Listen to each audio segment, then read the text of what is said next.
Olá a todos, acadêmicos do curso de Turismo da Universidade Federal de Mato Grosso do Sul, disciplina de Teoria Geral do Turismo. Bem-vindos a mais um encontro nosso. Eu acredito que o líder da turma tenha comunicado vocês da não aula ao vivo amanhã, pelo fato de que eu estou com problema de conexão de internet e ele ainda não foi resolvido. Eu não quis arriscar em usar a ferramenta Meeting, porque ontem especificamente eu participei de uma reunião com a Exam e de minuto em minuto, bem que se dizer, a conexão ela caía. Então eu vou gravar essa aula, porque eu sei que ela vai levar bastante tempo para subir no YouTube, mas pelo menos eu faço isso com tranquilidade. E tão logo a minha situação de internet seja resolvida, a gente agenda uma aula. A priori, além dessa aula de hoje, a gente tem um feriado na semana que vem e uma aula ainda antes da prova. Então, até lá, a gente vai fazer uma aula ao vivo, seja para tratar desse assunto especificamente ou para fazer uma revisão de todo o conteúdo antes da prova. Pois bem, no nosso último encontro, nós tivemos a oportunidade de tratar sobre o ciclo de vida dos destinos turísticos. No que diz respeito ao ciclo de vida dos destinos turísticos, a gente mencionou que ele teve, na verdade, um surgimento para a área da administração, para a gestão, na década de 60, em que estudiosos tentavam levantar dados e informações que demonstrassem a real condição de uma dada empresa, em que etapa essa empresa estaria. Isso foi apropriado por Butler, que na década de 1980 projetou esses conhecimentos prévios, que até então era da administração, para a área do turismo. Né? Então, o ciclo de vida dos destinos turísticos nada mais é do que uma ferramenta que pode ser aplicada aos destinos. Ela tem muita relação com a questão temporal, com a longevidade, com o tempo de vida desse destino e com o fluxo de visitação de turistas a esse destino e os possíveis impactos positivos e negativos que esse fluxo de visitação pode gerar. E, de acordo com o Butler, todo destino tem uma tendência inicial de crescimento até que se chegue ao momento em que ele já maduro corra o risco de sofrer algum tipo de saturação e que se perceba, inclusive, uma necessidade de renovação para sua continuidade de vida.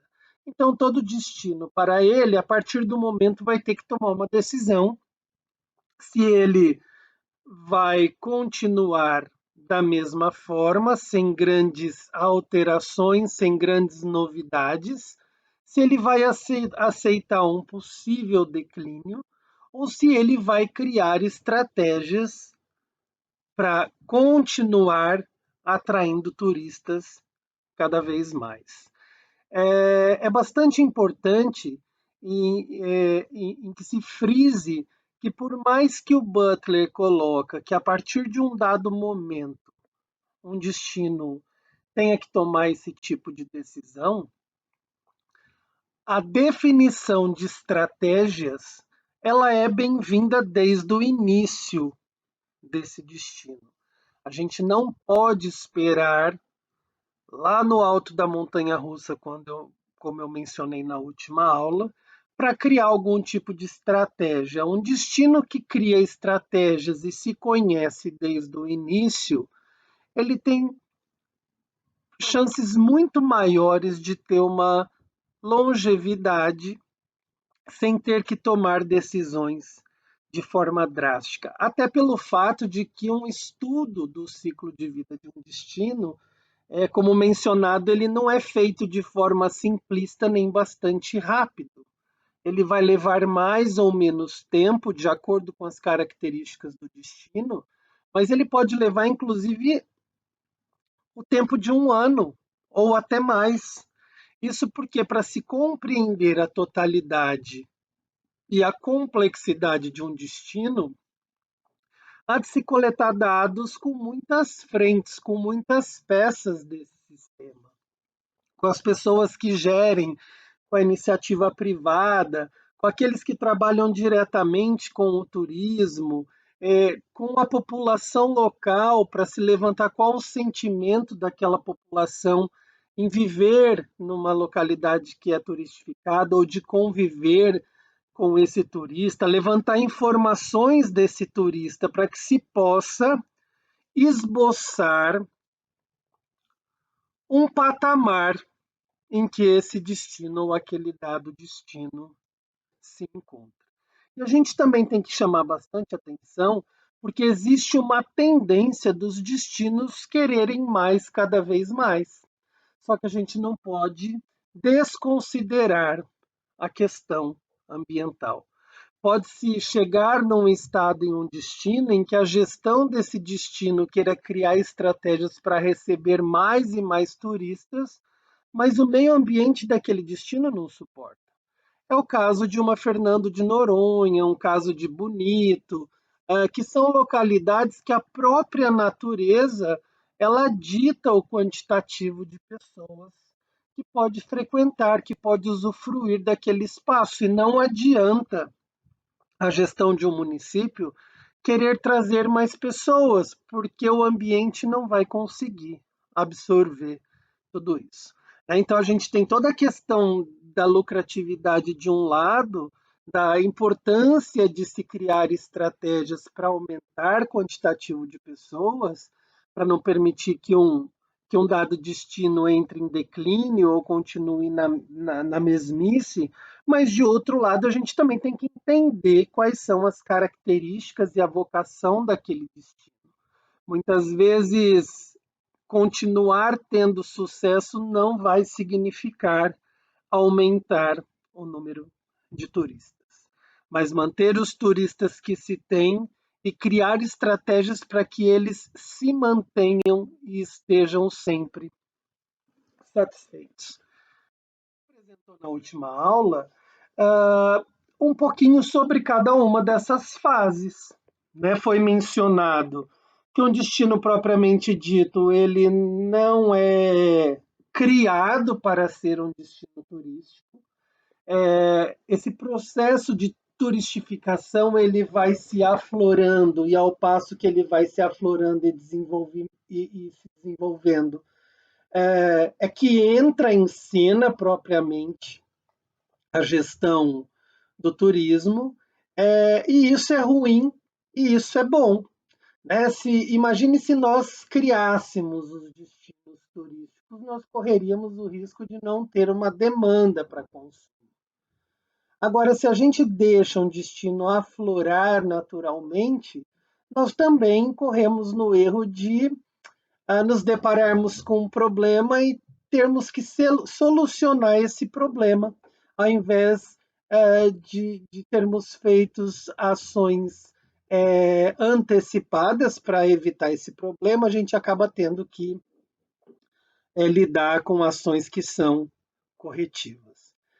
Sobre as fases, a gente mencionou uma primeira fase inicial, que tem um público de turista bastante peculiar, são as pessoas mais aventureiras, aquelas que iniciam o processo de visitação numa dada localidade. E o porquê desse perfil de mais aventureiro ou alocêntrico, como alguns autores mencionam?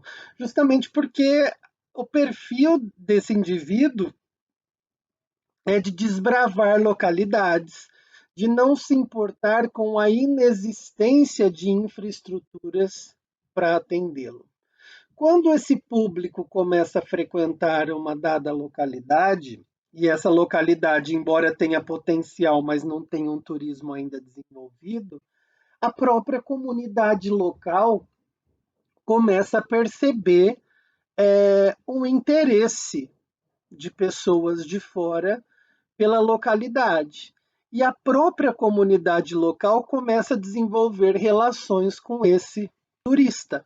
Se não tem estrutura turística, nos estabelecimentos dessas famílias, ou mesmo na casa dessas famílias, que esse turista alocêntrico vai se hospedar, vai consumir, vai se alimentar. Então, todo destino turístico em fase de nascimento, ele propicia uma relação muito próxima de turista e de autóctone. Autóctone significa o local, o residente, e esses autóctones, eles veem no turista uma forma de incremento de renda, de ganhar dinheiro e assim por diante.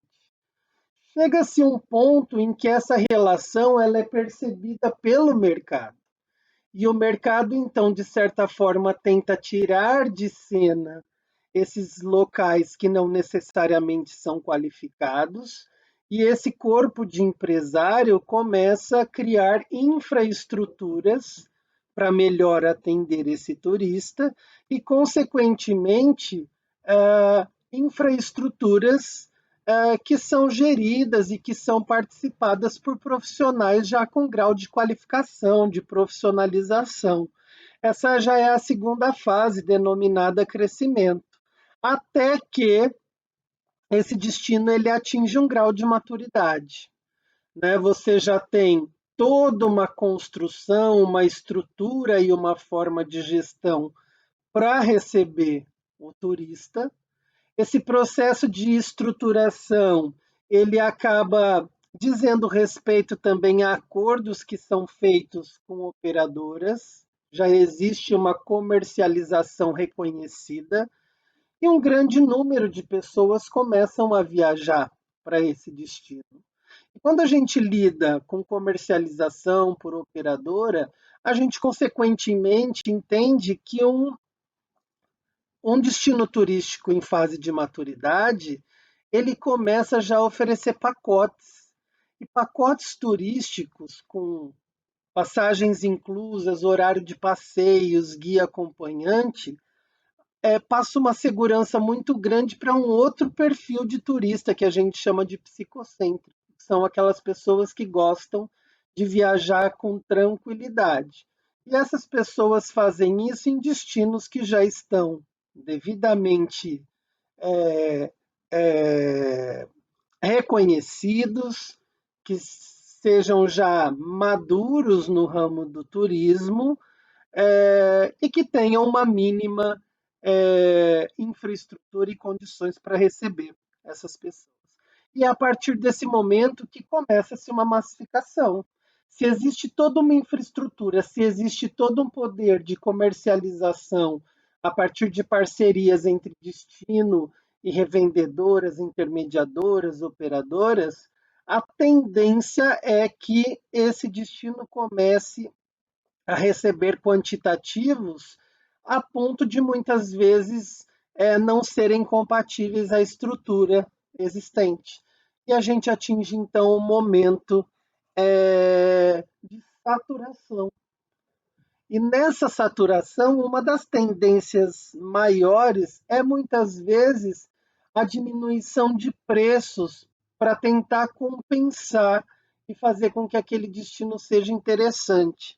E a diminuição de valores de tarifário, ela nem sempre, como foi abordado no nosso último encontro, vai ser a melhor opção. Muitas vezes a elevação do preço pode ser, inclusive, uma forma de melhor controlar um dado destino. E numa fase de saturação, há de se tomar uma decisão. Renovação, criação de algo novo, e nós pudemos apresentar inúmeras formas de renovação no nosso último encontro. Um prolongamento, eu vou prolongar essa situação que eu estou para, de repente, no momento futuro, tomar a melhor decisão, ou eu vou assumir a queda? Nós temos exemplos clássicos do Brasil que ou se renovaram, que ou estão nessa prolongação de sofrimento, ou que assumiram a queda. Os exemplos que nós tratamos na última aula de renovação, basicamente, diziam respeito à criação de novos atrativos nesses destinos. Mas é muito importante que a gente tenha em mente que não só de novos atrativos uma renovação pode ser caracterizada. Ao invés de criar novos atrativos, como renovação, eu posso propiciar uma qualificação para a comunidade local, para melhor envolvê-la no turismo.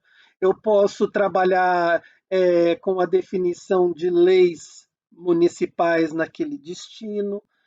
Inúmeras ações podem ser feitas nesse processo de renovação. O que deve se evitar é o declínio. Né? Eu trouxe um exemplo da própria cidade de Bonito. Hoje ela conta com mais de 5.000 leitos, é a maior quantidade de camas de hotel no estado de Mato Grosso do Sul.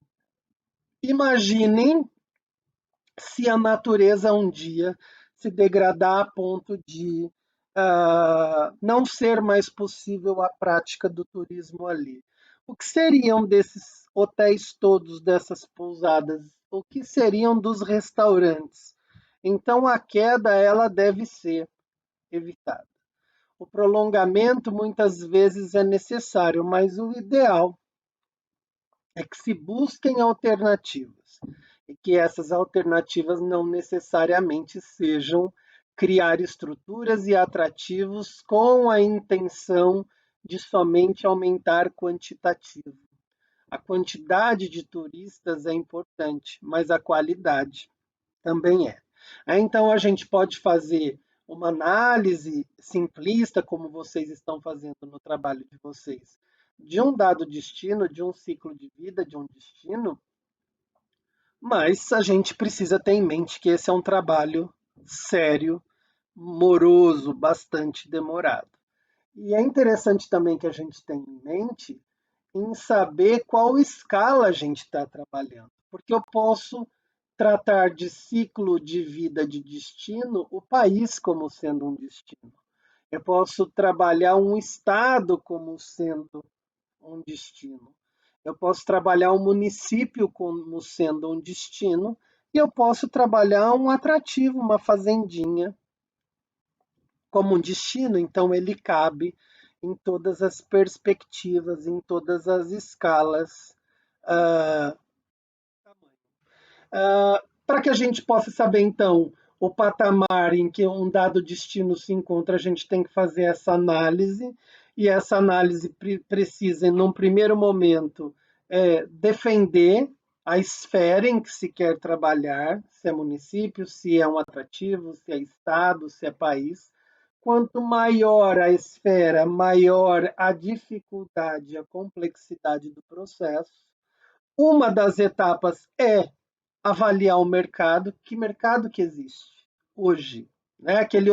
Se olhar no espelho que eu falei para vocês da análise SWOT, que é uma outra ferramenta. Quais são os pontos positivos e negativos? Quais são as oportunidades e as ameaças? Quem está consumindo o meu destino? Quanto tempo essa pessoa está ficando? Existe uma média para cada destino. Pode ser que a média no passado era maior, hoje ela é menor, ou vice-versa. Como esses turistas se dispersam ou se contraem dentro do destino? Quando eles estão no destino, quais os spots, quais as regiões que eles mais se localizam, se encontram? Quais são os focos de grande movimentação ou de baixa movimentação de turistas dentro de um destino? E por que que isso acontece? Será que é por conta de ausência de infraestrutura de transporte? Ou será que é por conta de violência? Ou será que é por conta de distância? Ou será que é por conta de preços? Cada região tem um preço diferente. Então, como se dá a movimentação desse turista no local? Quando essas pessoas visitam? E qual que é a periodicidade que eu preciso fazer essa análise? Eu vou fazer um levantamento mensal, eu vou fazer um levantamento bimestral. E por que, que eu digo isso? Não adianta eu ficar 30 dias coletando informação na rua, por exemplo, e dizer que o perfil do turista daquela cidade é X. O perfil de turista muda também durante o ano. Existem épocas que é mais calor, que é mais frio, que são as férias escolares, existem épocas que são mais apropriadas para uma visitação de idosos. Então, o público ele vai se modificando no meio do ano. E é um estudo, então, que tem que ser feito com periodicidade para que se tenha dados que demonstrem aí uma totalidade. Então, a gente sabe que algumas etapas são mais rápidas ou mais demoradas, o processo todo pode ser mais rápido ou mais demorado, dependendo das características daquele. Feito o estudo, levantados os dados e transformados esses dados em informações, no momento da criação de uma estratégia de renovação, pode ser que novos nichos de mercado sejam criados. Pode ser que os dados e as informações demonstrem que aquele atrativo ou aquele destino tem sido visitado por um grupo que talvez não seja o grupo ideal, ou que além do grupo que já visita, aquele atrativo, aquele destino pode também ser interessante para um grupo com uma outra característica. E eu peço que nesse momento de criação de novos nichos de mercado, tome-se alguns cuidados necessários. E aí eu chamo a atenção de vocês do exemplo da ilha de Mallorca, que a gente discutiu aquele caso no nosso último encontro. Uma ilha espanhola que viu no público alemão e no público inglês um grande nicho, um potencial de visitação que poderia ser representativo economicamente falando para a ilha, mas a ilha se focou tanto nesse mercado britânico e alemão em que as placas são todas escritas nessa língua, num país em que a língua principal é a língua espanhola. Em que bairros alterou-se a mão das vias para que o inglês dirija com menor dificuldade, mas e o espanhol, que é de lá? Então, essa definição de nichos ela precisa ser cuidadosa, porque você tem uma comunidade local que também precisa ser respeitada. Você tem uma cultura que também precisa ser respeitada. Né? O que fazer para atrair novos clientes? Será que mercadologicamente esse destino está desenvolvendo o seu marketing de forma eficiente? Será que ele está comunicando, desenvolvendo as promoções de forma adequada, no local adequado, com o preço adequado? Será que o que se está oferecendo é o que realmente se deve oferecer? E aí a gente entra nessas questões do marketing, do mix de marketing ou do composto de marketing, preço, praça, promoção e produto. Vocês vão ter uma disciplina de marketing ainda no curso, então fiquem muito tranquilos. Muitas vezes nessas estratégias, inspecionar a relação conforto e preço. O Brasil tem uma característica no turismo de divulgar algo com um dado preço, mas que na realidade esse algo é bem mais simples do que se apresenta numa foto, por exemplo. E eu trouxe para vocês na última aula um exemplo da própria matriz que classifica a hotelaria nacional. A hotelaria nacional, ela tem uma portaria que auxilia no enquadramento dos empreendimentos em uma, duas, três, quatro ou cinco estrelas. até para que fique compatível com os demais países do mundo. Só que essa matriz não é obrigatória. Se ela não é obrigatória, um empreendimento hoteleiro que seja muito simples, se ele quiser, ele pode se divulgar na internet como 5 estrelas, como 4 estrelas e cobrar por isso. E o turista estrangeiro, quando chega, possivelmente ele vai se frustrar. Implantação de legislação, um exemplo claro disso é Bonito. Bonito tem legislações próprias do município. O ensino do turismo é obrigado no 8º e no 9º ano. Educação ambiental é obrigado no ensino fundamental. Os guias de turismo precisam ser de Bonito. E todos os atrativos, com exceção dos balneários, precisam ter o acompanhamento do guia de turismo.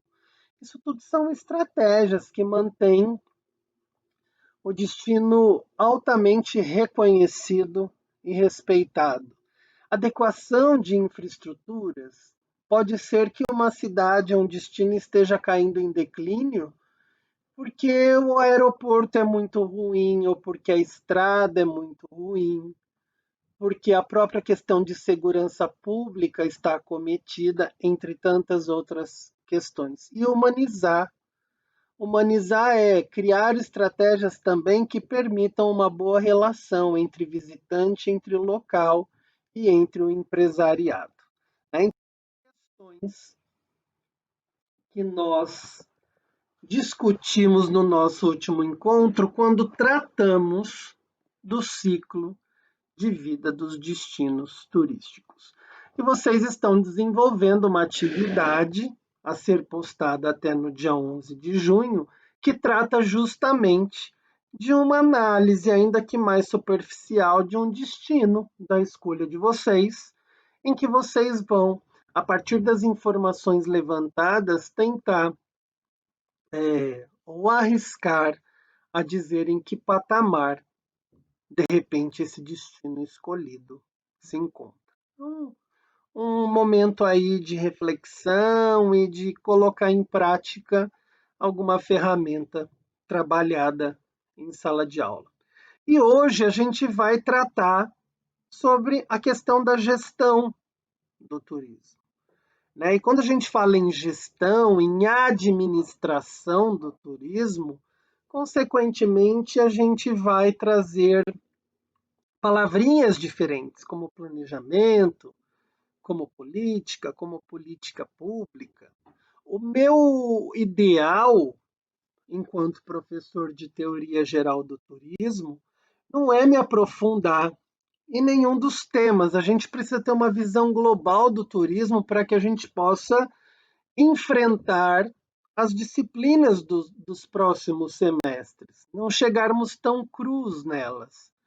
E, com relação à gestão, vocês terão uma disciplina específica sobre isso no decorrer do curso. Mas é importante que a gente já tenha aí uma certa compreensão de como tomam aquilo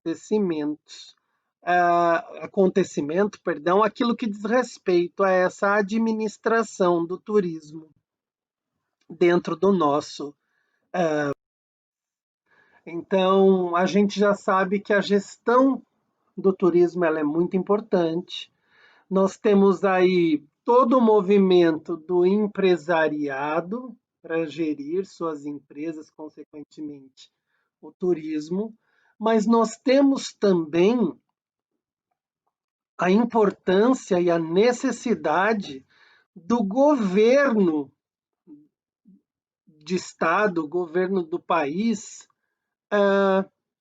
prover meios para que esse turismo se desenvolva. Se a gente está falando de gestão de turismo, a gente vai falar de políticas públicas e de planejamento ainda antes de tratar especificamente delas para o turismo, mas para que a gente entenda alguns conceitos. E a gente tem aí a primeira pergunta. O que é uma política pública ou o que são políticas públicas? Nós, como cidadãos, a gente, de certa forma, já tem aí uma compreensão, ainda que dentro de um senso comum, do que são essas políticas públicas. As políticas públicas dizem respeito ao conjunto daquelas ações e decisões do governo que são voltadas ou que são criadas com o objetivo de solucionar os problemas existentes na sociedade. Então, são as ações do governo para melhorar a qualidade de vida das pessoas. A gente bem sabe que essas políticas públicas não necessariamente vão atingir a um sucesso, elas precisam ser muito bem planejadas.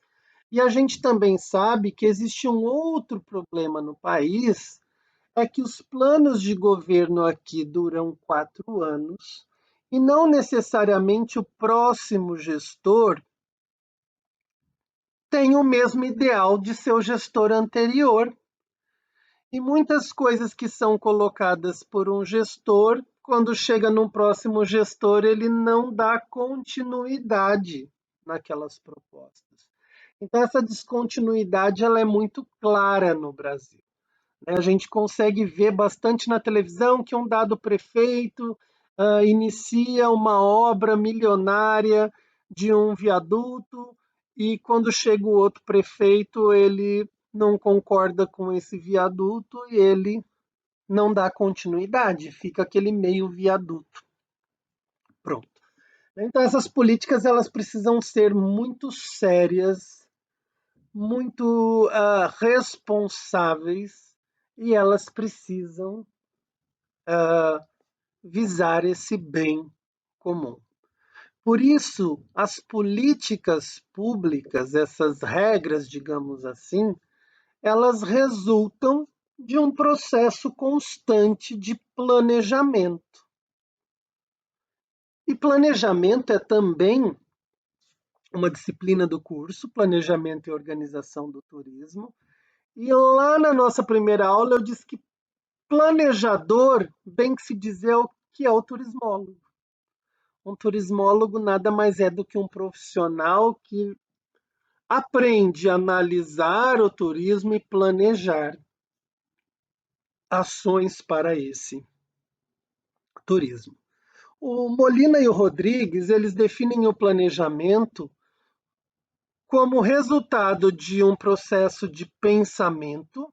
Então, planejamento nada mais é do que o resultado de um processo de pensar, onde um ser humano ou mais seres humanos envolvidos, eles buscam estabelecer meios que vão permitir com que certos objetivos ou aspirações sejam atendidas.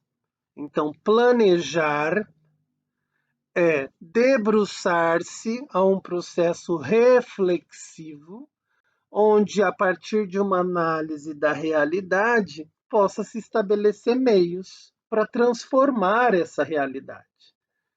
Só que essa transformação ela só vai acontecer se ela for bem feita e se ela for bem assistida, se ela for participada por todos aqueles do entorno. De nada adianta um indivíduo planejar e determinar certas ações para uma cidade se o que ele propõe não vai ao encontro do que aquelas pessoas que residem naquela cidade realmente precisam. Então, o planejamento é um processo aí de organização e que resulta aí de uma ideia que possivelmente seja colocada em prática para se atingir algum objetivo. Então, o planejamento ele está por trás dessas políticas públicas. né? Se o governo precisa criar um conjunto de ações e decisões que visam solucionar problemas e trazer um bem comum, esse governo, essa equipe de governo, ela precisa constantemente analisar realidades, refletir sobre essas realidades, detectar os problemas e planejar ações e trabalhos que sejam capazes de gerar os resultados positivos. Então a gente viu que as políticas públicas nada mais são do que ou resultam de um processo de planejamento. E aí a gente também tem a política. Uma dos componentes de políticas públicas é a palavra política, e de uma forma bastante simplista, política é aquela ciência, é aquela área de governança ou de gestão de um Estado. Estado no sentido da palavra país. Então, a política é a ciência que trata sobre como governar um país. E essa ciência ela vai ser dividida em macroeconomia, a política, a ciência de governança, numa visão mais ampla desse país, ou microeconomia, a ciência de gestão, mas já numa perspectiva menor, numa fatia desse grande país.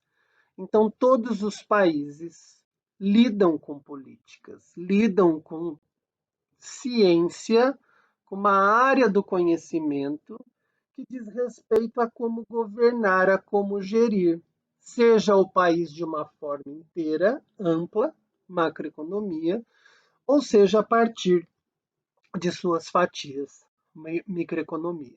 Então, geralmente, as políticas públicas elas vão surgir nesse âmbito do totalitário, a partir de análises e ações de planejamento, mas ao mesmo tempo ela vai contar com representantes nas fatias que dividem esse Estado, nas fatias que dividem esse país, para que os representantes dessas fatias consigam colocar em prática essa ação pensada no todo, mas adequada à realidade daquela região. Então, geralmente, existe um caminho a se trilhar. Tudo que é planejado em âmbito nacional é recebido pelos estados, e esses estados, em consonância do que o geral previu, ele consegue analisar sua pequena realidade e agir. Então, tudo que acontece nos estados brasileiros acontece a partir da realidade desses estados, mas o que é colocado em prática nesses estados precisa estar de acordo com o que o governo propôs e determinou. Especificamente para o turismo, essas políticas públicas elas são entendidas como as diretrizes que planejam, que promocionam e que vão controlar a atividade turística de um país. Isso é feito pelo poder público. Então, por mais que a gente saiba que existem os empresários que são donos das empresas, o país tem que pensar esse turismo numa forma totalitária. E ele vai analisar e discutir esse turismo e criar ações que precisam ser colocadas em práticas no âmbito do governo para que esse turismo também se desenvolva. A gente sabe da importância do hoteleiro, do dono de agência, mas a gente também sabe que os municípios precisam ter asfalto, que os municípios precisam ter condições para receber esse turista. E não é responsabilidade do hoteleiro cuidar da estrada que vai ligar a capital a um determinado destino. Então, surgem as políticas públicas do turismo para colocarem em prática ações relacionadas ao poder público e que visam o desenvolvimento e um desenvolvimento sustentável desse turismo. O Solia define as políticas públicas do turismo como um ramo das políticas nacionais. Então, existem as políticas públicas nacionais, algumas voltadas à educação, algumas voltadas à saúde, algumas voltadas à questão ambiental e algumas voltadas ao turismo do país, com claro objetivo de planejamento da atividade turística, de controle, obviamente. O governo precisa ter controle do que acontece turisticamente falando naquele país, sempre buscando aproveitar os recursos que são existentes, atraindo pessoas, beneficiando empresas intermediárias, os próprios turistas, os locais, os residentes, no caso, os autóctones, mas respeitando aí uma perspectiva de sustentabilidade. Então, de um lado, nós temos os interesses do empresariado, mas de outro, nós temos os interesses do governo para com o turismo. E justamente esses interesses, eles surgem lá em Brasília, a partir de muita discussão, de muita reflexão, de muita análise, e lá em Brasília surgem propostas mais generalistas para o bem comum do turismo no país, e as unidades dos estados e municípios, atendendo o que Brasília espera, vão agir, obviamente respeitando as suas especificidades de cada região. Né? E sobre essas políticas públicas voltadas ao turismo ou não, elas acabam variando um pouco de país para país. Existem políticas de governos, de regime de governos, que são altamente intervencionistas. O que se quer dizer? É que o governo decide tudo, não existe uma liberdade democrática. Né? Aqui no Brasil, nós temos que o governo precisa se envolver com o turismo, mas existe, de certa forma, uma liberdade do empresário em criar o seu negócio, em lucrar com o seu negócio. No regime de governo intervencionista, as políticas todas cabem somente ao governo. E um caso claro é Cuba. Né? Cuba, pelas condições do socialismo, tudo é decidido pelo governo. Prova disso é que os locais em Cuba contam com zonas turísticas, onde o cubano só entra para trabalhar. E por que eu digo isso? Porque nessas zonas turísticas a moeda é outra. Uma diária de hotel muitas vezes vai custar $100, mas R$ 80 é o salário mensal de um cubano. Como que ele vai pagar $100? Não é? Então nós temos essa questão de que vai variar também do tipo de regime de cada país. Inclusive, algumas famílias em Cuba se colocam à disposição para receber turistas em suas casas como pensão, e essas famílias precisam de um registro e precisam ter uma placa na frente da casa, porque cada hóspede que entra, uma parte tem que ir para o governo. Né? Então, as políticas públicas elas se diferenciam aí de acordo com o regime de cada país, de acordo com o estilo de governo de cada país. E existe esse modelo intervencionista total, que é o exemplo de Cuba. Mas existe o parcial, e nesse parcial já existe uma flexibilização maior, existe uma prática mais democrática da atividade turística. Por mais que o Estado, que o governo venha intervir, venha definir políticas, ele também conta com a atuação do privado. Então, é uma junção do público com o privado. E a gente tem exemplos como Brasil, Portugal, Itália, Argentina, enfim, tantos outros países. E existe ainda um regime de governo em que não existe intervenção por parte do governo. O governo não precisa ou não quer necessariamente se preocupar em criar políticas públicas para o turismo. Ele deixa na mão do empresariado, do privado, cuidar de discutir, de planejar as ações do turismo. E a gente aí tem os Estados Unidos, os países escandinavos, geralmente países muito bem desenvolvidos. Então eu quero criar um atrativo, eu mesmo muitas vezes vou propiciar o desenvolvimento das infraestruturas ali de vou trazer a água, a luz, o sistema viário para que as pessoas possam chegar até mim sem necessariamente isso resultar de de um estudo ou de uma discussão por parte.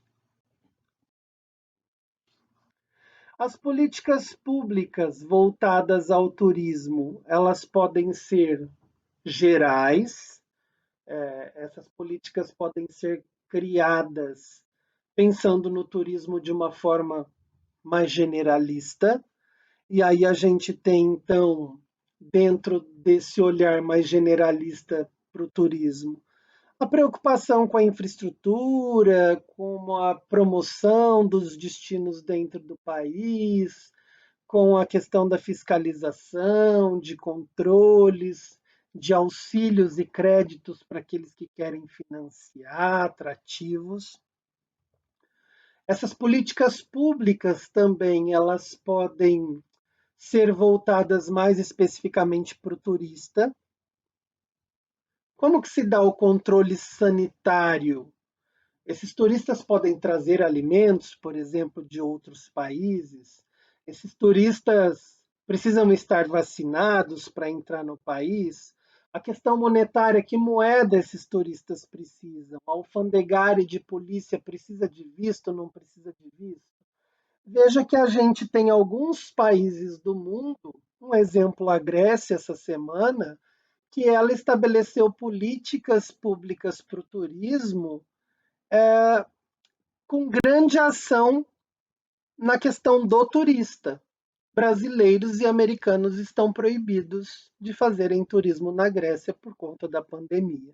É um exemplo típico de uma intervenção de uma política pública voltada ao turismo, mas com foco especificamente no turista. Existem também políticas públicas voltadas ao turismo, com foco nas empresas, no setor privado. E aí ele vai trabalhar com as questões de controle fiscal. Essas empresas vão ter que pagar imposto? Quando? Essas empresas vão ter que ter algum controle sanitário, ela vai ter que ter algum alvará, ela vai ter que ter alguma licença, algum registro. Né? Como uma das principais políticas públicas de turismo no Brasil para o empresariado é exigir que toda empresa turística tenha um cadastro no Ministério do Turismo chamado Cadastur. É um exemplo típico de uma intervenção de política pública voltada para um organismo privado. E a gente sabe que, inclusive em Campo Grande, existem hotéis que se denominam hotéis que não têm esse cadastro, vai contra o que propõe a política pública, vai contra a esse bem-estar que precisa ser transparente e honesto com as pessoas. Né? Ela não é tão antiga, foi a partir do governo de Getúlio Vargas que começou a se perceber a necessidade de criação de políticas públicas voltadas ao turismo para o país, e que foi intensificada com a criação da Embratur em 1966. A Embratur ela foi criada como empresa brasileira de turismo, depois ela foi chamada de Instituto Brasileiro do Turismo. Ela era o órgão que assistia, que geria o turismo no país. Hoje nós temos o Ministério do Turismo e a Embratur, daqui a pouco a gente vai falar sobre ela, ela é um braço dentro do Ministério do Turismo no país. Então, as instâncias das políticas públicas. As políticas públicas, elas nascem no topo da nossa pirâmide, na hierarquia mais elevada, que é o Ministério do Turismo. O Ministério do Turismo, analisando a realidade turística do Brasil, vai propor políticas, ações que visam esse desenvolvimento do turismo no Brasil. Esse Ministério do Turismo, ele tem dentro dele a Embratur, que hoje Embratur é um departamento que divulga o Brasil nos países estrangeiros. Então, a Embratur, olhando os países estrangeiros, ela está dentro do Ministério do Turismo, que olha o Brasil, com a principal função de desenvolver o turismo como uma atividade econômica sustentável, que gere empregos e que inclua socialmente. Então, o Ministério do Turismo e a Embratur vão criar propostas com a principal função de desenvolver o turismo no país.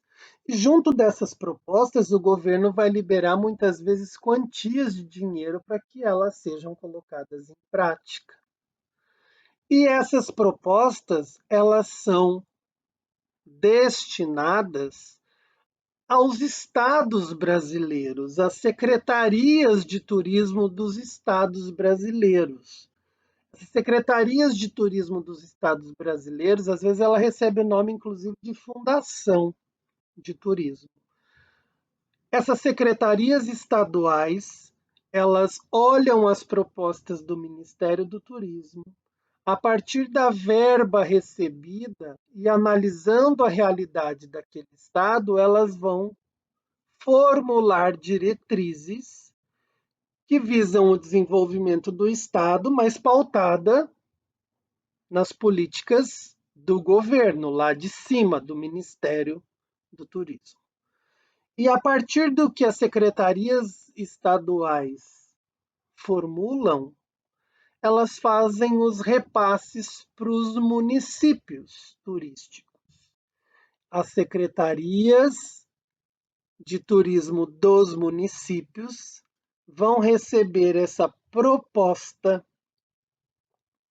da Secretaria do Estado, vão receber o dinheiro cabível ao município da Secretaria do Estado para colocar em prática em seu destino.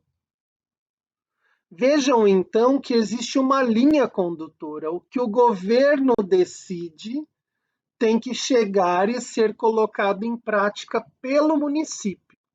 Mas o governo tem uma proposta mais ampla, ele passa para os estados e as secretarias de estado recebem essa proposta, traduzem essa proposta, recebem o dinheiro, dividem esse dinheiro e daí mandam para os municípios um pouco do dinheiro e uma proposta mais mastigada que é lapidada pelo próprio município. Então, tudo tem que estar atrelado ao que o governo propôs, e o governo não propõe ao bel prazer, ele propõe a partir de estudos, mas sempre se adequando à realidade do Estado, à realidade do município. E essas secretarias municipais de turismo, elas às vezes têm o auxílio do CONTUR, do Conselho, está escrito errado conselhor, mas é Conselho Municipal de Turismo. Esse conselho geralmente é formado por representantes aí de todas as áreas que se envolvem no turismo. Eles se reúnem mensalmente E ele pode ser consultivo, geralmente ele é consultivo, mas em alguns casos ele é deliberativo. O que eu quero dizer com isso? Um conselho consultivo, ele se reúne, discute o turismo e passa para a Secretaria Municipal a informação. Olha, está acontecendo isso. E a Secretaria Municipal, ela vai tomar uma decisão se ela concordar ou não com o Conselho Municipal do Turismo. O Conselho Municipal do Turismo consultivo, ele só traz a ideia e a Secretaria do município que decide. Agora, quando ele é deliberativo, esse Conselho Municipal, ele decide, ele já diz para a Secretaria o que precisa ser feito naquele município. Mas geralmente esses conselhos eles são consultivos. Os conselhos são formados por representantes do trade, do mercado, justamente para facilitar o trabalho da secretaria. Geralmente existe um secretário de turismo com auxiliar. Como ele vai conseguir entender de hotel, de transporte, de atrativo, de alimentação e bebidas, de toda a complexidade do turismo? Então, existe o conselho para prestar esse auxílio. Geralmente é um auxílio consultivo. Passa-se a problemática para secretário na Secretaria Municipal e ele vai tomar e articular as decisões. Então, nós temos essa abrangência nacional e internacional, porque o Ministério do Turismo cuida do Brasil e a Embratur, que está dentro dele, divulga o Brasil fora do Brasil. Nós temos essa esfera estadual, nós temos a esfera municipal e o conselho também, numa esfera do Plano Nacional de Turismo, turismo.gov.br, o próprio site aí do Ministério da Gestão.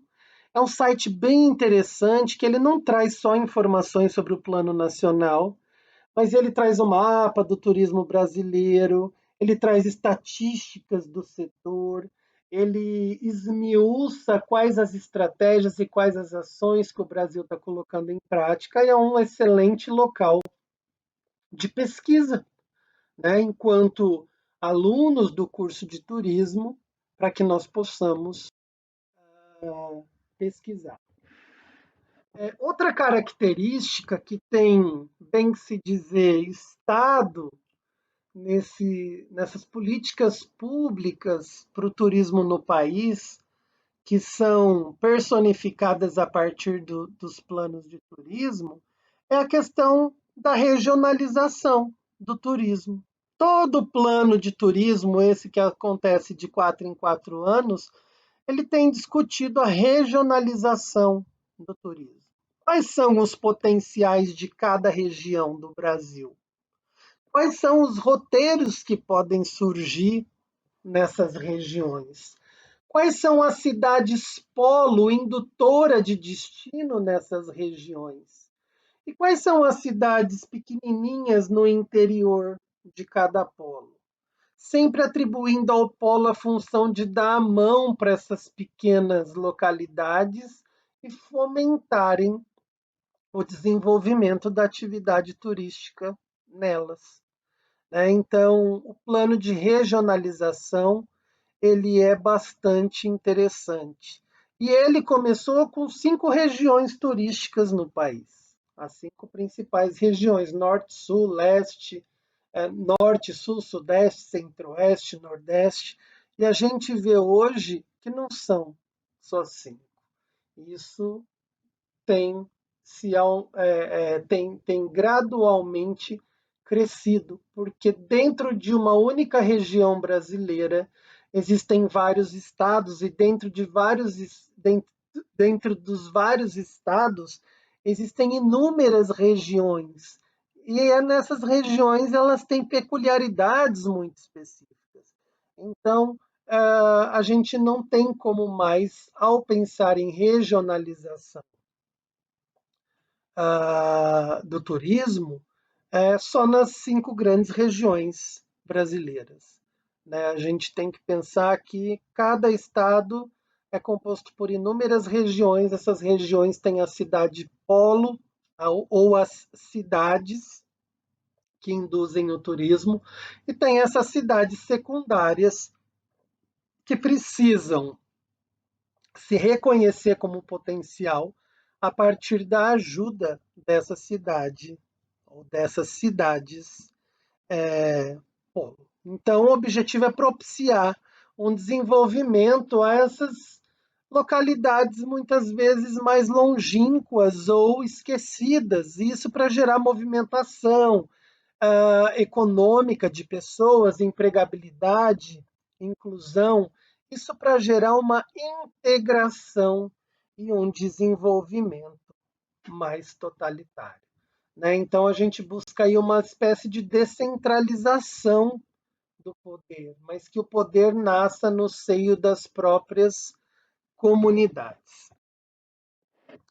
A implementação das políticas públicas, ela colocar em prática uma política pública ou conseguir personificar essa política pública num livro com propostas e diretrizes como o Plano Nacional do Turismo, e eu vou disponibilizar para vocês o de 2018 a 2022, é um processo de estudo constante, um trabalho árduo, né? Tem que se definir o território que eu vou estudar, é o país como um todo, alguma região. Eu preciso instalar comitê gestor tanto no governo como nessas regiões, porque eu preciso ter o diagnóstico de cada região, eu preciso entender quais são os municípios polo, indutores e os secundários, quais são os roteiros que podem existir em cada região, qual é a realidade realmente dessas regiões, para que então possa se construir esse plano, esse planejamento estratégico que vai ser implantado e executado nas localidades, sempre lembrando que não morre neste momento. Enquanto as ações são executadas, elas precisam ser assistidas e depois, quando se consome, precisa se verificar se houve sucesso, se foi positivo, se o ciclo pode ser mantido ou se algo precisa ser corrigido. Então, não deixa de ser uma metodologia. A política pública não nasce lá no ministério cegamente. Ela precisa de estudar profundamente o país como um todo, de ter gestores que auxiliam nisso, de conhecer as peculiaridades geográficas, histórico-culturais de cada região, pontos positivos e negativos, para que ela possa criar um planejamento estratégico, que é esse Plano Nacional de Turismo, que precisa ser implementado nas esferas estaduais. Eu falei que no Centro-Oeste são 35 regiões turísticas em 187 municípios. Mato Grosso do Sul, que está eu coloquei em negrito, porque embora existam todas essas regiões turísticas no nosso estado, duas delas que são bem trabalhadas e que são altamente projetadas e que são reconhecidas naquela perspectiva de turistas brasileiros do país todo e turistas internacionais. As outras que não foram grifadas ou destacadas, elas pertencem àquela minoria que no máximo é visitada por quem é da região. E é interessante a gente entrar no site das prefeituras dessas cidades e procurar a Secretaria de Turismo. Muitas vezes nem vai encontrar, não vai nem encontrar nada de informação turística sobre aquela cidade. Diferentemente, se eu entrar em Corumbá ou em Bonito no site da prefeitura, já vai ter uma aba informativa sobre o turismo, justamente porque elas estão mais desenvolvidas. Vejam como tem campo de trabalho e campo de estudo para nós turismólogos. existe uma variedade de atrativos que ainda não são ou não estão reconhecidos em âmbito nacional ou internacional, porque muitas vezes as políticas públicas que vêm lá de Brasília não são devidamente executadas no seio dessas localidades, ou porque não existe o próprio apoio desses polos turísticos ou desses municípios indutores do entorno, né? A regionalização, ela muitas vezes está no papel, mas ela não está sendo colocada. E aqui eu trago um dado importante. É, Dentro de toda essa análise, esses destinos brasileiros, que são reconhecidos pelo mercado nacional e internacional, eles são 29% desses municípios brasileiros. Eles que detêm a maior quantidade de emprego formal na parte de hospedagem, eles que detêm o maior fluxo de turistas. Então, é um baixo quantitativo de municípios que possuem um grande reconhecimento e que detêm a maior infraestrutura e movimentação e mercado de trabalho. Em contrapartida, nós temos um grande quantitativo de destinos que não tem relevância ainda para um turismo nacional e internacional, que são conhecidos somente pelas pessoas do entorno, um grande quantitativo de municípios, mas que não detém muitos trabalhos na área, não detém um fluxo aí de empresas de hospedagem, de alimentação e assim por diante. Então, o meu maior objetivo foi mostrar para vocês a complexidade de colocar em prática algo que é previsto no âmbito federal, foi mostrar para vocês que as decisões não são às cegas, as decisões todas do Ministério partem de uma análise constante que é feita no país, e o nosso país é muito grande, e entre os ideais do Ministério e as ações de um município, existem paradas no meio do caminho, porque do Ministério eu vou para o Estado, do Estado eu vou para o município, e o município trabalha com o conselho. Então, muitas informações são interpretadas e são readequadas a partir da realidade de cada localidade. Né? E que nós temos que pensar que o país conta com muitas regiões turísticas, mas que apenas algumas detêm uma projeção e um reconhecimento nacional e internacional.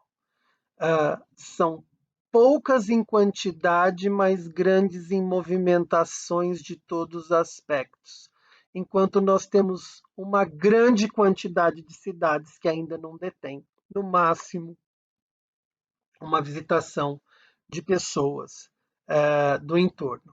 Não deixem de folhearem o Plano Nacional de Turismo 2018 e 2022, que eu vou postar no AVA para vocês, e não deixem de passear pelo site do Ministério para a gente começar a manusear dados e informações que possam nos servir enquanto estudantes da área. Eu agradeço muito a atenção de vocês e espero que no nosso próximo encontro, que a gente possa fazê-lo virtual, online, e que possamos não só discutir esse assunto, mas tirar dúvidas de todos aqueles assuntos que vão participar ou vão fazer parte da nossa segunda avaliação. Muito obrigado a todos e até breve.